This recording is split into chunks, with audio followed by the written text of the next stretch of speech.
sketchy stuff, more sketchy stuff, really, really sketchy stuff. Isn't that a box full of cuteness right there? Look there. It finally came. I'm so excited. Live egg embryos. My fertilized quail eggs are here. And I can't wait to get this box open and see what's in. This is the first shipment. This is from Big Springs Quail.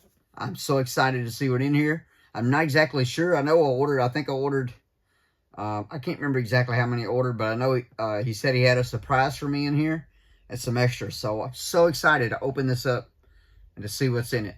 First I got to get out of my work clothes and into some real work clothes. Be right back.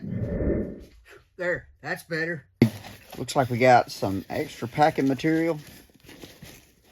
I'm gonna get a trash can. All right, so this is what I ordered was 24 jumbos. Let's see what we got here. More packing material. First row, looking pretty good so far. I don't see any cracks. Looks good. Gently take these out.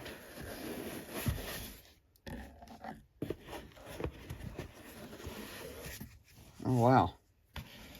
24. 20, or we ordered 24, but we actually got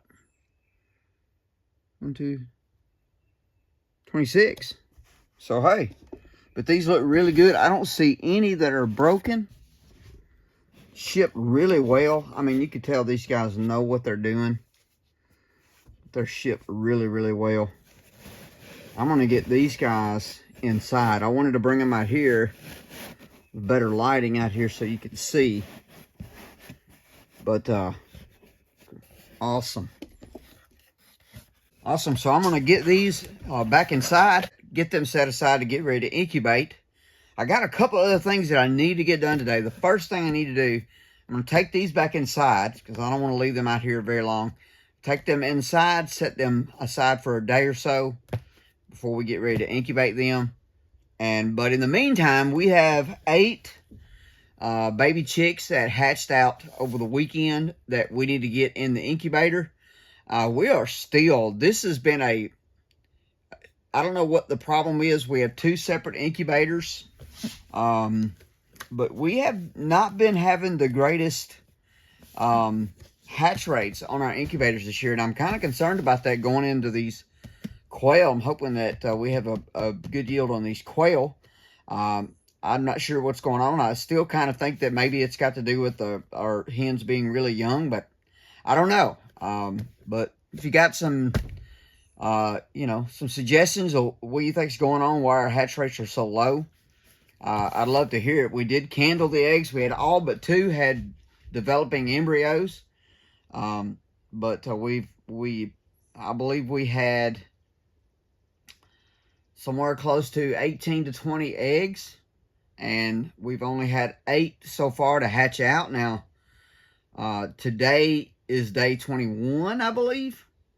So we'll give them another day, but I'm not seeing any activity with those other eggs. So a little disappointed, but also excited. We got 8 more little chicks to go out. So I'm going to get these inside, and then I'm going to come back out here, and we're going to set up the brooder together and get these chicks out of the incubator and into their new nursery.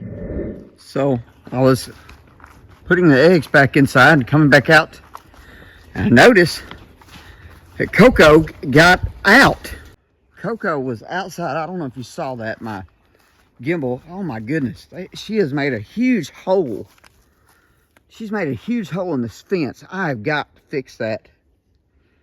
I've got to fix that soon and in a hurry. Change the plans. We got to do some fence mending here. Some emergency fence mending. Oh my gosh, now the little one's out. I've got to get this fixed. Got to get this fixed.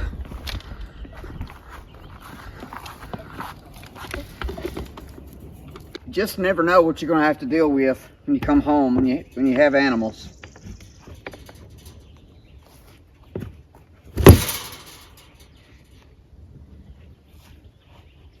I'm gonna have to get a piece of wire put in here as a permanent fix. But for right now, I'm gonna use this T-post.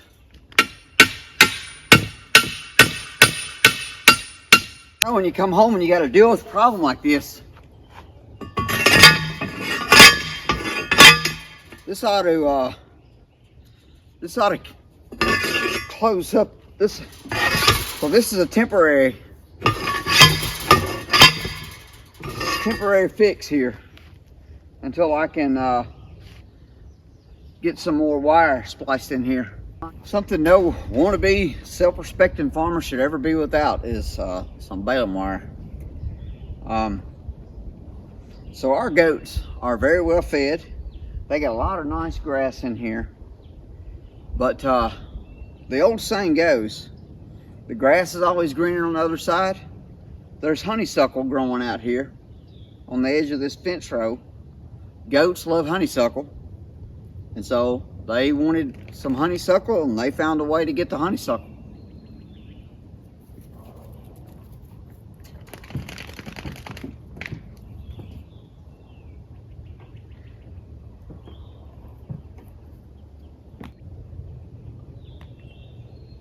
Well, it will temporarily fix it until I can cut some wire and get that spliced in probably this weekend.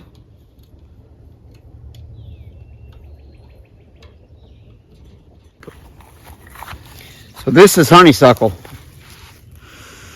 and just like the name implies, it's very sweet. Now these are just starting to put out little buds, not open yet. When they open, I'll just show you a little trick. When they get a little older, you open them, you can actually suck the nectar out of them.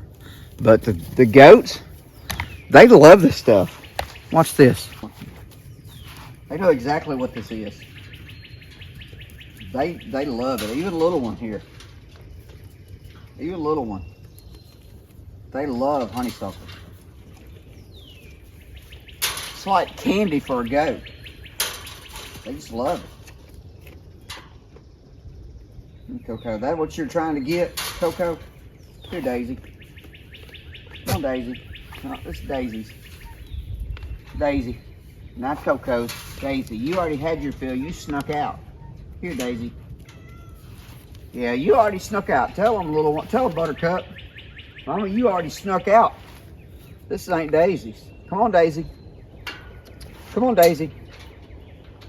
Here. Only one way to skin a cat. Here, Daisy. That's yours. Good girl. Didn't try to get out. All right. And now I got a cat in the garden. Get out of the garden. Peanut. Peanut. Peanut. Get out the garden, son. Get.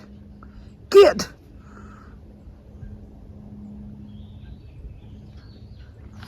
Now, what were we going to do? Oh, yeah. Let's put the chicks in the brooder.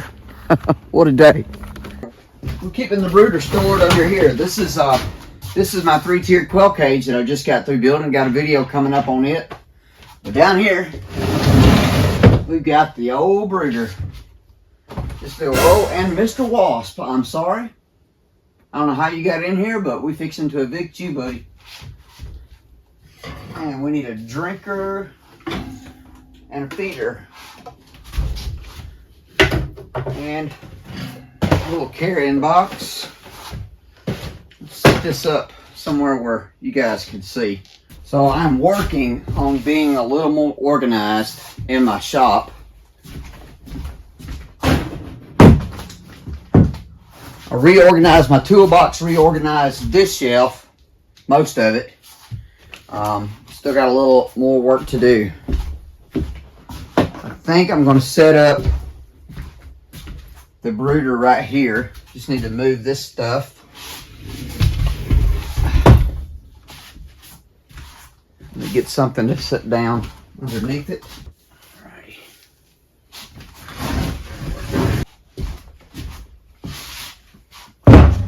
I'll set this up right here.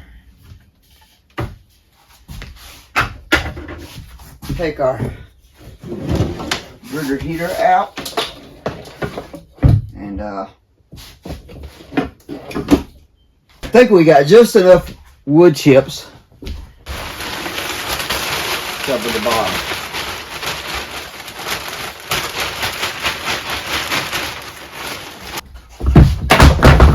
Just fall.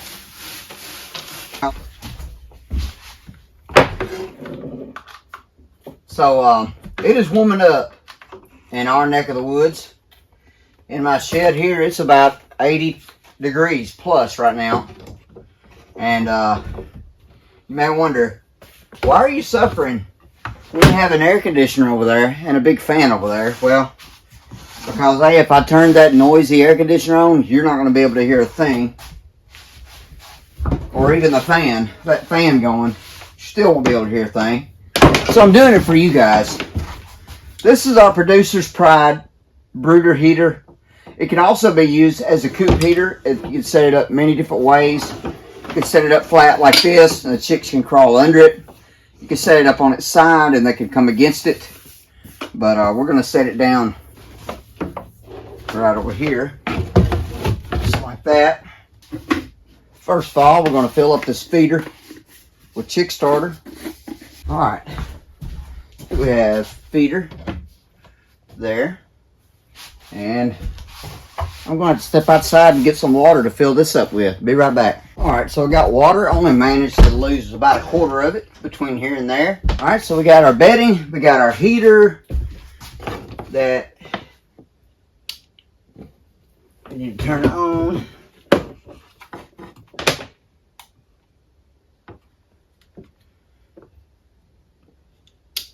Now, where's a red light not coming on here? Maybe because I haven't plugged it up yet. Real brilliant, Anthony. Real brilliant. There we go. Look at there. It's amazing. You add electricity and the red light comes on. We're going to set this on 2, which is high. So now the only thing left to do is go get the little babies. Or as Chuck from Sheraton Park Farms likes to call them, the diddles. So let's go get the diddles, put them in here, and then we'll talk about a couple things. Isn't that a box full of cuteness right there? Look there. Guys, we got this box way back. I don't even remember. Last year? This year? I can't remember. But we keep these boxes because every time we move chicks from our incubator out here, we just put them in this little box and bring them out here and put them in the brooder. So I'm going to get these guys in here. Now I made a little mess inside the house where the incubator is, and I got some of this pine shavings in the floor. So you could bet your bottom dollar that I'm going to go in there and vacuum that up before Mrs. Dogwood Hill gets home and sees what a mess I made. So let's put these guys in here. Now what I do with each chick, we had some color varieties this time. We had a couple of yellow ones about that color there. So I just dipped their little beak in the water and set them under that heater. There's another yellow one. Yaller, I'm sorry, I got a southern accent, I say yaller. And this little guy is brown and gray.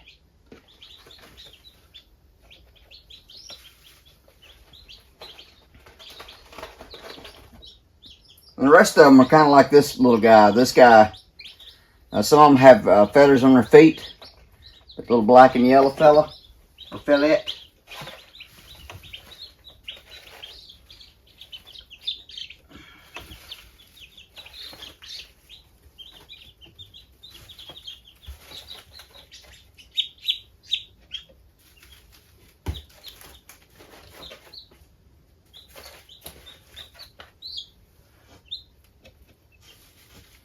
Alright, that's all of them in there. That's all 8 of them. Now I'm going to put this box up and we're going to use it next time. So let's talk about quail for a little bit. I've been wanting to raise quail for quite a while. I've been having a hard time making it happen. Mainly just having a hard time finding quail to raise. Not anybody really in our area has any for sale. And so finally was able to get some ordered, and while those are on the way, I built this. I do have a video about this coming up, but I built this. This is a 3-tier quail cage that got the idea from a YouTube channel called Coternic's Corner.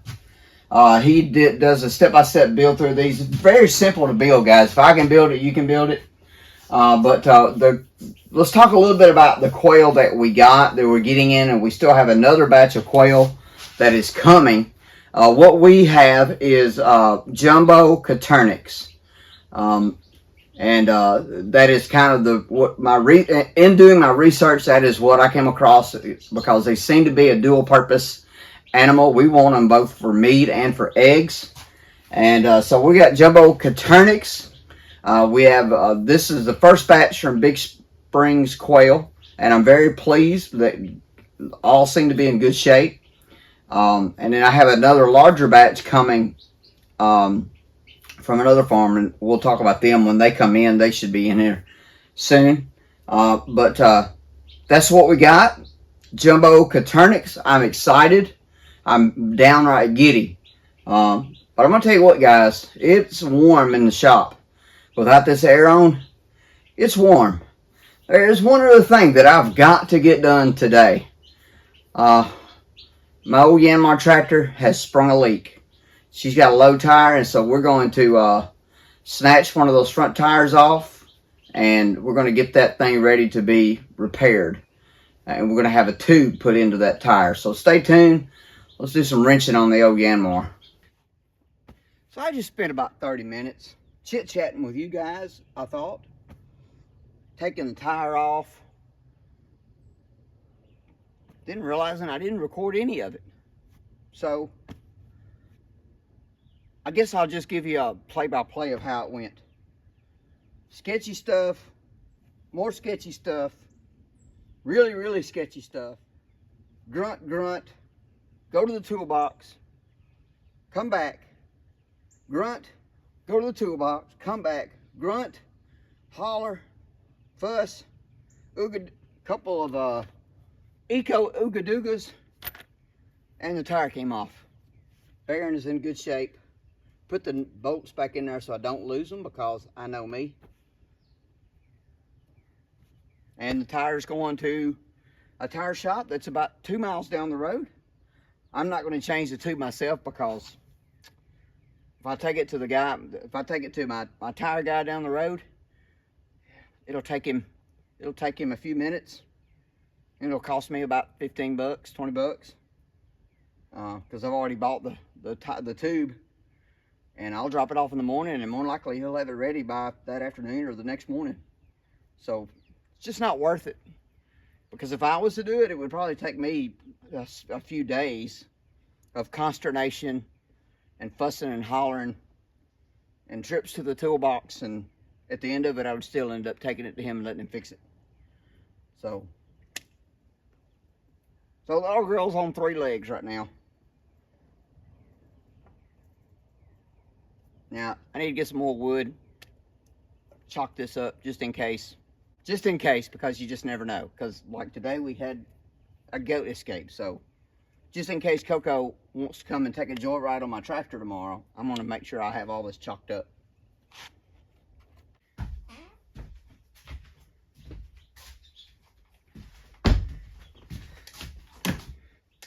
Look at me being all responsible and putting my tools away after I'm done with them. No, not really. Actually, I think I lost a socket. Just kidding. No.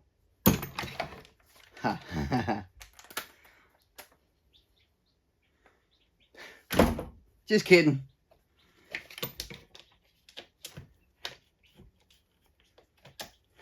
Nothing for the best for the Dogwood L Homestead toolbox. See that? That spells quality.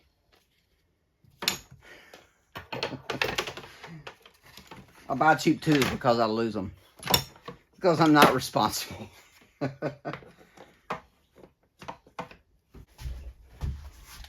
Can't forget about this. Oops.